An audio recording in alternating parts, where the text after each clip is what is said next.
नमस्कार, स्वागत है। आज हम करेंगे बौद्ध साहित्य। इसके बारे में आज हम विस्तार से जानेंगे। तो आइए देखते हैं। बौद्ध साहित्य की अगर बात करें तो बौद्ध साहित्य महात्मा बुद्ध के उपदेशों, दर्शन और बौद्ध धर्म की परंपराओं का एक विस्तृत संग्रह है, जो मुख्यतः कौन कौन सी भाषाओं में लिखा गया है। इसमें पाली, संस्कृत, चीनी और तिब्बती भाषाएं यहाँ पर प्रमुख रूप से प्रयोग की गई हैं, यानी इन भाषाओं में बौद्ध साहित्य रचा गया है। इसमें सबसे जो प्रमुख है वो क्या है, त्रिपिटक पिटक है, जिसमें विनय, सुत्त और अभिधम्म है, जो बुद्ध के नियम, उनके संवाद और दार्शनिक विश्लेषण को प्रस्तुत करते हैं। यह साहित्य तत्कालीन सामाजिक, राजनीतिक और सांस्कृतिक परिदृश्यों का एक महत्वपूर्ण ऐतिहासिक स्रोत है। यानी इससे हमें क्या पता चलता है, उस समय की सामाजिक स्थिति, राजनीतिक और जो सांस्कृतिक परिदृश्य था या सांस्कृतिक जो उस समय वातावरण था, परिस्थितियां थी, उसके बारे में हमें इससे ज्ञात होता है। बौद्ध साहित्य ग्रंथों, शास्त्रों, टीकाओं और काव्यात्मक रचनाओं की एक विविध श्रृंखला को सम्मिलित करता है। यानी इसमें ये सभी प्रकार की रचनाएं शामिल है जो भगवान बुद्ध की शिक्षाओं को संरक्षित और व्याख्यायित करते हैं। यह एशिया की सांस्कृतिक, दार्शनिक और बौद्धिक परंपराओं को तो आकार देता ही है, इसके साथ साथ वैश्विक संस्कृति में समृद्ध विरासत का योगदान भी देता है। यानी विश्व में जो संस्कृति है उसमें समृद्धि करने का काम भी बौद्ध साहित्य करता है। बौद्ध साहित्य की महत्वपूर्ण अगर बातें देखें तो बौद्ध धर्म दुनिया के प्रमुख धर्मों में से एक है। इसकी स्थापना कहाँ हुई, भारत में हुई, और कब हुई, 6ठी शताब्दी ईसा पूर्व में। किसने की, सिद्धार्थ गौतम ने की थी। ये आप ध्यान में रखें, सबको पता भी है कि कब हुई, भारत में हुई, कब हुई, 6ठी शताब्दी ईसा पूर्व में, और किसके द्वारा की गई, सिद्धार्थ गौतम के द्वारा की गई, जिन्हें बुद्ध के नाम से जाना जाता है। जब उन्होंने ज्ञान प्राप्त किया उसके बाद वो किस नाम से प्रसिद्ध हुए, बुद्ध के नाम से प्रसिद्ध हुए। बुद्ध की शिक्षाओं में बौद्ध धर्म 4 आर्य सत्यों को समझने और अष्टांगिक मार्ग का अनुसरण करने के माध्यम से ज्ञानोदय के मार्ग पर केंद्रित है। यानी ज्ञान का उदय हो, इस मार्ग पर उनके विचार केंद्रित हैं। इसमें 4 आर्य सत्य और अष्टांगिक मार्ग का विशेष रूप से महत्व है, जो नैतिक आचरण, मानसिक अनुशासन और ज्ञान का मार्गदर्शन करता है। बौद्ध धर्म का एक मूलभूत सिद्धांत सभी चीजों की अनियतता और इच्छा एवं आसक्ति के त्याग के माध्यम से दुख की समाप्ति में विश्वास है। यानी कोई भी जो चीज है, वस्तु है, संसार, वो नित्य नहीं है, वो अनित्यता के आधार पर, यानी वो नश्वर है, नाशवान है। इसमें इच्छा और किसी के प्रति आसक्ति यानी मोह माया का अगर त्याग कर दे, और उस त्याग से क्या होगा, दुख की समाप्ति होगी, ऐसा विश्वास इस धर्म में किया जाता है। बौद्ध धर्म का ध्यान करुणा, ध्यान और ज्ञान की खोज पर है। यानी करुणा के माध्यम से अपना स्वभाव कैसा रखे, करुणापूर्ण, और ध्यान के माध्यम से ज्ञान की प्राप्ति, जिसने एशिया के आध्यात्मिक और सांस्कृतिक परिदृश्य को गहराई से आकार दिया है। इसकी शिक्षाओं की अगर बात करें तो बौद्ध धर्म की जो शिक्षाएं हैं विश्व भर में लाखों लोगों को प्रेरित करती है, जो कि जन्म मरण के चक्र से मुक्ति और अंतर मन की शांति का मार्ग प्रदान करती है। तो यहाँ भी इनका मुख्य उद्देश्य क्या है, मोक्ष की प्राप्ति है।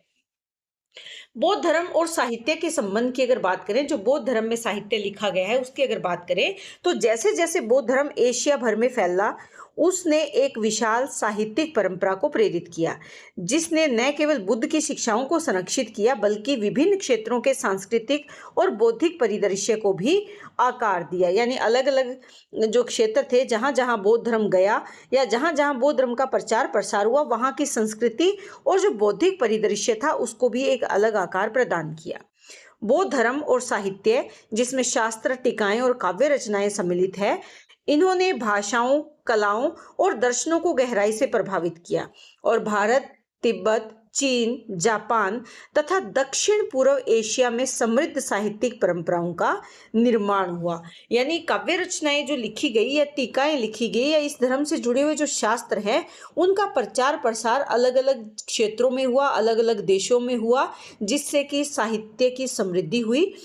बौद्ध साहित्यिक परंपरा जटिल दार्शनिक विचारों और साधनाओं के प्रसारण में सहायक रही, जिसने विभिन्न संस्कृतियों के बीच संवाद को प्रोत्साहित किया, यानी अलग अलग संस्कृतियां एक दूसरे के नजदीक आई और आध्यात्मिक तथा बौद्धिक विचारों की वैश्विक विरासत में भी अपना योगदान दिया। अध्यात्म के क्षेत्र में और बौद्धिकता के क्षेत्र में विश्व स्तर पर बौद्ध धर्म ने अपना योगदान दिया है। बौद्ध धर्म और साहित्य आज भी अलग अलग रूपों और अनुकूलनों के माध्यम से समकालीन दर्शकों के साथ गूंजते हैं और उन्हें प्रेरित भी करते हैं, यानी वर्तमान समय में भी ये लोगों को मोक्ष प्राप्ति में या लोगों को अपने साथ जोड़ रहे हैं। बौद्ध साहित्य की उत्पत्ति की अगर बात करें तो बौद्ध साहित्य की उत्पत्ति सिद्धार्थ गौतम यानी बुद्ध की शिक्षाओं से हुई, जिन्होंने अपने शिष्यों को मौखिक रूप से उपदेश दिए थे। शुरू में मौखिक परंपरा के माध्यम से संरक्षित इन शिक्षाओं को बाद में त्रिपिटक या 3 टोकरियों के रूप में, त्रिपिटक का अभिप्राय क्या है यहाँ पर 3 टोकरियां, ये आप ध्यान में रखें, त्रिपिटक या 3 टोकरियों के रूप में जाने जाने वाले ग्रंथों में संकलित किया गया, जो बौद्ध धर्म ग्रंथों की नींव बनाते हैं। यानी सबसे महत्वपूर्ण जो आधारशिला है बौद्ध साहित्य की वो क्या है, त्रिपिटक ग्रंथ है, जिनको 3 टोकरियां भी जाना जाता है। पाली और संस्कृत में लिखे गए शुरुआती बौद्ध ग्रंथ मुख्य रूप से बुद्ध के प्रवचनों, नैतिक दिशा निर्देशों और मठवासी नियमों पर केंद्रित थे। यानी जो बौद्ध मठ में रहने वाले लोग थे उनके लिए जो नियम बनाए थे उस पर आधारित थे। यानी प्रारंभ में जो बौद्ध साहित्य लिखा गया वो पाली में लिखा गया और बाद में संस्कृत में भी इसकी रचना की गई। जैसे जैसे बौद्ध धर्म पूरे एशिया में फैला, बौद्ध साहित्य विकसित हुआ, जिससे नई विचारधाराओं और संबंधित साहित्य परंपराओं को भी जन्म मिला। यानी धीरे धीरे पूरे एशिया में बौद्ध साहित्य, बौद्ध धर्म का प्रचार प्रसार हुआ और इसीलिए बौद्ध साहित्य में भी विकास हुआ। तो ये बौद्ध साहित्य की उत्पत्ति कहाँ से हुई, प्रारंभिक कहाँ से है, भगवान बुद्ध के द्वारा जो दी गई अपने शिष्यों को जो शिक्षाएं या उपदेश थी उससे इसका प्रारंभ माना जाता है। बाद में शिष्यों ने इस मौखिक परंपरा को संरक्षित किया और किस रूप में किया, त्रिपिटक के रूप में किया। बौद्ध साहित्य की विशेषताओं की अगर बात करें तो सबसे ज्यादा ध्यान ये किस पर देते हैं, नैतिक आचरण पर ध्यान देते हैं। बौद्ध साहित्य आत्मज्ञान प्राप्त करने के लिए अष्टांगिक मार्ग यानी मार्ग के भाग के रूप में सम्यक कर्म, वाणी और विचार जैसे नैतिक और नीतिपूर्ण मार्ग पर बल देते हैं। तो ये मानते हैं कि जो अष्टांग मार्ग है उसका पालन करते हुए हमें अपने कर्म, वाणी और विचार पर नैतिकता पूर्ण अधिकार हमें करना चाहिए और इसी नीति का पूर्ण रूप से पालन करते हुए हमें आगे बढ़ना चाहिए धर्म के मार्ग पर। दूसरा क्या है, अहिंसा और करुणा को बढ़ावा देना।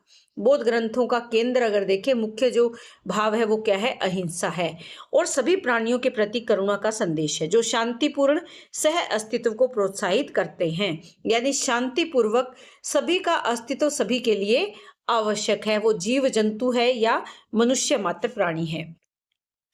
उसके बाद आता है दार्शनिक और विश्लेषणात्मक दृष्टिकोण।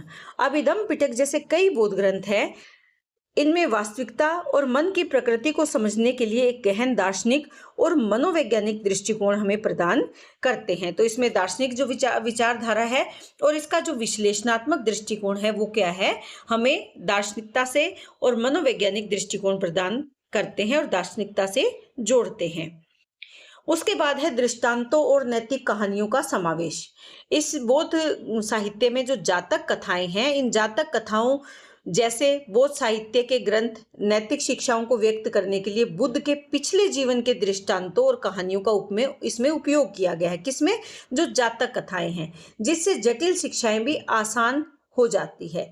यानी जो नैतिकता से जुड़े हुए विचार हैं या जो दृष्टांत है उसमें कहानियां कौन सी है, जातक कहानियां, जातक कथाएं हैं और इन कहानियों में मुख्य विषय क्या है, भगवान बुद्ध के पिछले जन्म यानी जो उनका पहले का जीवन था उससे जुड़ी हुई कहानियां हैं, जो आसानी से सरल भाषा में शिक्षा प्रदान करती है लोगों को।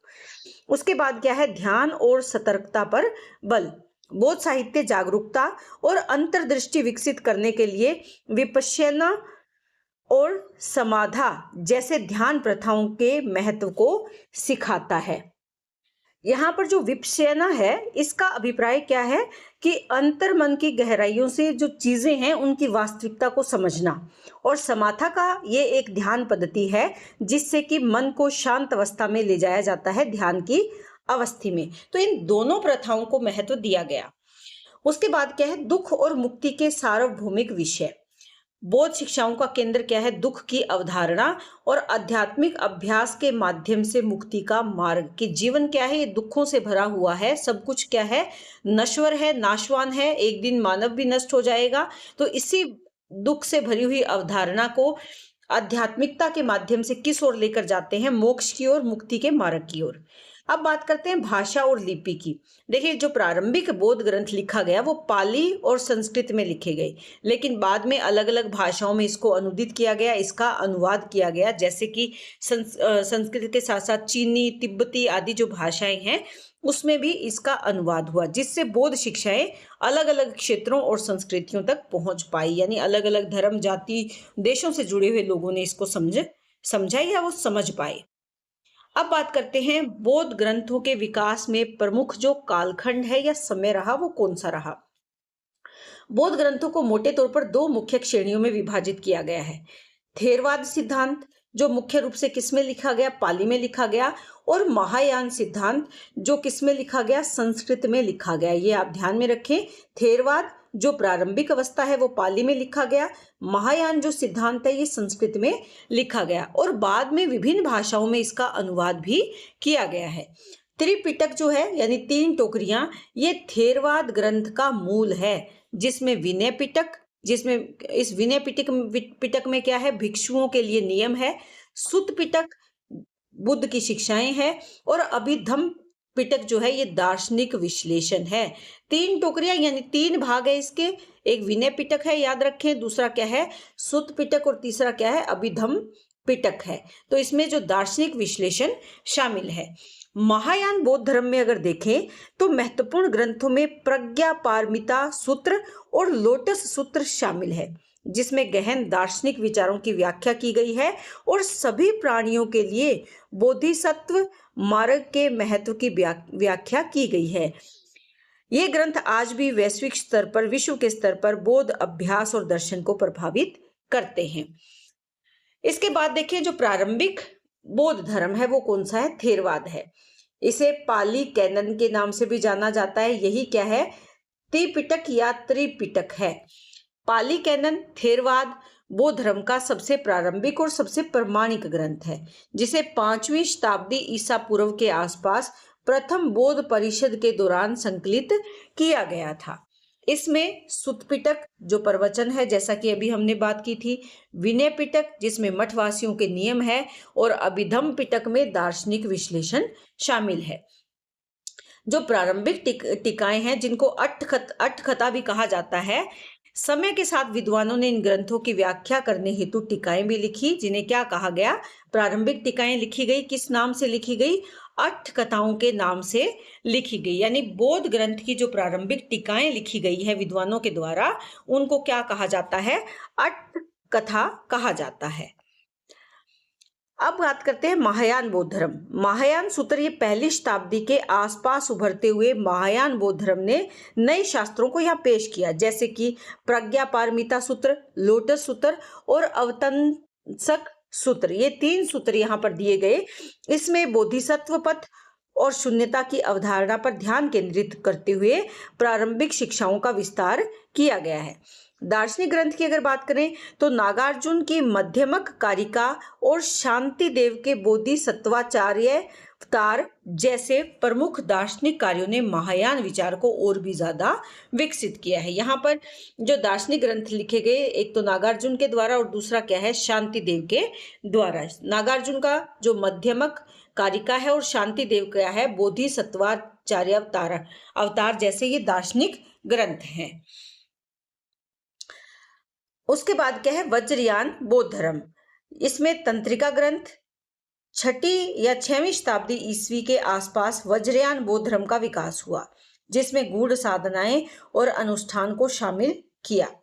वज्रयान साहित्य में गुह्य समाज तंत्र और हैवर्ज तंत्र जैसे ग्रंथ शामिल हैं, जो मंत्रों, मंडलों और विजुअलाइजेशन जिसको कहेंगे तकनीकों का उपयोग करने पर ये जोर देते हैं। यानी किसी चीज को विजुअलाइजेशन करना, किसी चीज का, उस पर ये बल देते हैं। टीकाएं और साधना की अगर बात करें, टीकाएं और जो साधना पद्धतियां थी, बाद में विद्वानों ने इन जटिल तांत्रिक साधनाओं को समझने के लिए विस्तृत टीकाएं और अभ्यास पुस्तकें लिखी जो साधकों का मार्गदर्शन करती है। यानी जो ये मुख्य ग्रंथ थे वज्रयान साहित्य में, गुह्य समाज यह तंत्र और हेवज्र तंत्र, इन दोनों का बाद में इन पर टीकाएं लिखी गई, सरल भाषा के माध्यम से लोगों तक पहुंचाने का प्रयास विद्वानों के द्वारा किया गया। बौद्ध साहित्य में जो पाली ग्रंथ लिखे गए, जैसा कि हमने अभी पढ़ा, त्रिपिटक है जिसे 3 टोकरियां के नाम से भी जाना जाता है, यानी 3 टोकरियां, वो कौन? त्रिपिटक, जिसे पाली कैनन के रूप में जाना जाता है। ये थेरवाद बौद्ध धर्म में धर्म ग्रंथों का सबसे आवश्यक संग्रह है। पिटक का अर्थ क्या है? टोकरी, जो उस समय ताड़ पत्रों को टोकरी में रखने की परंपरा को दर्शाता है। त्रिपिटक को 3 खंडों में विभाजित किया गया।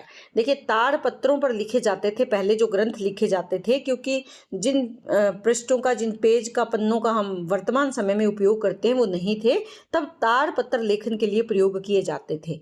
तो ताड़ पत्रों को टोकरी में रखने की परंपरा को दर्शाता है। इसमें सुत्त पिटक है। इस पुस्तक में बुद्ध के प्रवचन और शिक्षाएं हैं। इसमें बुद्ध और उनके करीबी शिष्यों के संवाद, उपदेश और कथन शामिल है। दूसरा क्या है? विनय पिटक। विनय पिटक मठवासी संहिता की रूपरेखा प्रस्तुत करता है, जिसमें भिक्षुओं और भिक्षुणियों जो संघ में शामिल थे उनके लिए बौद्ध समुदाय के नियम और विनियमों का विवरण इसमें दिया गया है। उसके बाद आता है अभिधम्म पिटक। इसकी अगर बात करें तो अभिधम्म पिटक में 7 पुस्तकें हैं। ये बुद्ध की शिक्षाओं का एक व्यवस्थित और दार्शनिक विश्लेषण प्रस्तुत करता है, जिसमें दीर्घ निकाय, मज्जिमा निकाय, संयुक्त निकाय, अंगुत्तर निकाय और खुद्दक निकाय जैसी रचनाएं शामिल है। इसके बाद मिलिंद पन्हों, जिसे मिलिंद के प्रश्न, यह ग्रंथ इंडो यूनानी शासक मिंडार यानी मिलिंद और बौद्ध भिक्षु नागसेन के बीच एक संवाद हुआ था उसको दर्ज करता है। चर्चा में महत्वपूर्ण बौद्ध अवधारणाओं को शामिल किया गया है और ये हेलेनिस्टिक दुनिया में बौद्ध धर्म के प्रचार को समझने के लिए एक आवश्यक ग्रंथ है। यहाँ पर जो हेलेनिस्टिक है, इसका अभिप्राय क्या है? ग्रीक युग के बाद का समय, यानी सिकंदर की मृत्यु के बाद का जो समय है, उस दुनिया में, यानी सिकंदर की मृत्यु के बाद की जो दुनिया है उसमें बौद्ध धर्म के प्रचार को समझने के लिए एक जरूरी ग्रंथ है। दीपवंश और महावंश, ये श्रीलंका के महान इतिहास हैं जो द्वीप पर बौद्ध धर्म के इतिहास का दस्तावेजीकरण करते हैं। दीपवंश द्वीप का इतिहास सबसे पुराना ग्रंथ है। साथ ही महावंश यानी महान इतिहास एक अधिक विस्तृत विवरण है जो श्रीलंका में बौद्ध धर्म के आगमन और विभिन्न सिंहली राजाओं के शासनकाल को कवर करता है या इसमें शामिल करता है। बौद्ध साहित्य में अगर संस्कृत ग्रंथ की बात करें तो बुद्ध चरित और सोदरानंद, इन महाकाव्यों की रचना किसने की थी? अश्वघोष ने की थी, जिसमें बुद्ध के जीवन और बुद्ध के सौतेले भाई नंद यानी सोदरानंद की आध्यात्मिक यात्रा का वर्णन मिलता है। माध्यमिका कारिका और प्रज्ञा पारमिता कारिका, ये नागार्जुन के द्वारा रचित ये महायान बौद्ध धर्म के आधारभूत ग्रंथ है। किस भाषा में लिखे गए हैं? संस्कृत भाषा में लिखे गए हैं। माध्यमिका कारिका यानी मध्य मार्ग पर श्लोक, ये शून्यता के दर्शन को प्रस्तुत करती हैं, जबकि प्रज्ञा पारमिता कारिका ज्ञान की पूर्णता की खोज करती है, जो महायान की एक प्रमुख अवधारणा है। महाविभाषा शास्त्र की अगर बात करें तो यह ग्रंथ सर्वास्तित्ववाद बौद्ध संप्रदाय का महत्वपूर्ण ग्रंथ है, जिसे पारंपरिक रूप से वसुमित्र को समर्पित किया गया है। यह अभिधर्म की शिक्षाओं पर एक विस्तृत टीका के रूप में भी काम करता है। वज्र सूची की अगर बात करें तो अश्वघोष के द्वारा रचित एक अन्य महत्वपूर्ण रचना है वज्र सूची। ये जाति व्यवस्था की आलोचना करती है तथा सभी प्राणियों की समानता पर बल देती है। ये अलग अलग भाषाओं में जो पाली में लिखे गए, संस्कृत में लिखे गए उन ग्रंथों के बारे में हम यहाँ पर चर्चा कर रहे हैं। अब बात करते हैं कि जातक कथाएं क्या है, क्योंकि जातक कथाएं बौद्ध साहित्य का एक महत्वपूर्ण भाग है, तो इसको भी आपको ध्यान में रखना है। ये कथाएं गौतम बुद्ध के पूर्व जन्मों का वर्णन करती है, जिसमें वे कभी मानव के रूप में तो कभी पशु रूप में जन्म लेते हैं। प्रत्येक जातक कथा किसी नैतिक या चारित्रिक शिक्षा को दर्शाती है, जैसे करुणा, बुद्धिमत्ता, उदारता, आत्मत्याग जैसे गुणों को इसमें महत्व दिया गया है। इन कथाओं में बुद्ध को अक्सर इन गुणों को मूर्त रूप देते हुए दूसरों को नैतिक आचरण की ओर मार्गदर्शन प्रदान करते हुए चित्रित किया गया है। यानी भगवान बुद्ध जिस भी पात्र के रूप में, चाहे वो मानव के रूप में है या वो पशु के रूप में इन कथाओं में है, वो कहीं पर नैतिकता का ज्ञान दे रहे हैं, कहीं पर उनको मार्गदर्शन कर रहे हैं इस संसार से। कहीं पर बुद्धिमत्ता का उदाहरण दिया गया है, कहीं पर उदारता का भाव कथा के माध्यम से दिया गया है, कहीं पर आत्मत्याग पर बल दिया गया है इन कथाओं के माध्यम से। जातक कथाएं बौद्ध शिक्षाओं को एक संबंधित और आकर्षक तरीके से व्यक्त करती हैं। जातक कथाओं को कला के अलग अलग रूपों जैसे मूर्तियों और चित्रों में चित्रित किया गया है, विशेष रूप से सांची और अजंता जैसी प्राचीन बौद्ध स्थलों में, जो उनके सांस्कृतिक और आध्यात्मिक प्रभाव को उजागर करते हैं। यानी सांची में और अजंता में इनको जो बौद्ध स्थल है या अन्य जो प्राचीन बौद्ध स्थल है, वहां पर मूर्तियों और चित्रों के रूप में ये देखी जा सकती हैं। अब बात करते हैं कि बौद्ध धर्म का क्या योगदान है। देखिए, बौद्ध धर्म ने भारतीय संस्कृति में एक सकारात्मक योगदान दिया है। इसने भारतीय जनता को एक सरल, सस्ता और लोकप्रिय धर्म प्रदान किया है, जिसमें किसी प्रकार का उलझाव नहीं है, बल्कि सरलता से इस मार्ग पर चलकर मानव मोक्ष के मार्ग पर आगे बढ़ सकता है। इसमें कर्मकांडों को खारिज कर दिया और ब्राह्मणों के अधिकार का त्याग कर दिया। इसीलिए इसे क्या कहा गया? सस्ता। यानी ब्राह्मण अपने कर्मकांडों के माध्यम से जो समाज के लोगों की जेब खाली किया करते थे, उसका इन्होंने बहिष्कार किया या त्याग किया, जिससे हिंदू धर्म को अलोकप्रिय हो गए। यानी हिंदू धर्म की अलोकप्रियता समाज में बढ़ी। भारत में बौद्ध धर्म का एक अन्य योगदान संघ व्यवस्था था, अर्थात धार्मिक भक्तों का अनुशासित समुदायों या संगठनों में संगठन करना, यानी उनका धर्म के आधार पर संघ बनाना, और संघ में रहकर वो क्या करते थे? अपने धर्म का प्रचार प्रसार। इससे उच्च नैतिक आचरण संहिता का पालन कर सार्वजनिक नैतिकता को ऊपर उठाकर भारतीय जनता को धार्मिक एकता प्रदान की गई। बौद्ध धर्म के दार्शनिकों ने धर्म के प्रति एक तार्किक और व्यक्तिगत दृष्टिकोण भी अपनाया। उन्होंने उपदेश दिया कि स्वयं की मुक्ति से ही कोई व्यक्ति निर्वाण प्राप्त कर सकता है। यानी वो स्वयं अगर मुक्ति का प्रयास करे, निर्वाण यानी मोक्ष प्राप्त कर सकता है। जहां तक भारतीय शिक्षा और साहित्य का संबंध है, तक्षशिला, नालंदा, विक्रमशिला जैसे जो प्राचीन बौद्ध आवासीय स्थान ज्ञान के केंद्र भी बने। यानी प्राचीन काल में तक्षशिला, नालंदा और विक्रमशिला में बौद्ध धर्म के जो ये आवासीय केंद्र थे, यानी बौद्ध भिक्षु यहाँ पर रहकर ज्ञान प्राप्त करते थे। अब अगर अंत में निष्कर्ष रूप में देखें तो बौद्ध साहित्य ने भारतीय साहित्य परंपराओं को गहराई से प्रभावित किया। इसमें धर्म ग्रंथों, नैतिक कथाओं और दार्शनिक ग्रंथों की एक समृद्ध परंपरा शामिल है। इसका प्रभाव केवल धार्मिक सीमाओं तक ही सीमित नहीं है, बल्कि इसने भारतीय कथात्मक परंपरा और विचारधारा को भी समृद्ध किया। और आज भी अगर देखें तो विश्व के स्तर पर भी साहित्य और दर्शन को प्रेरित कर रहा है। तो आज हमने बौद्ध धर्म के बारे में, बौद्ध साहित्य के बारे में विस्तार से जाना। उम्मीद करती हूँ कि प्रश्न आपके लिए उपयोगी होगा। बहुत बहुत धन्यवाद। इसी तरह चैनल से जुड़े रहें।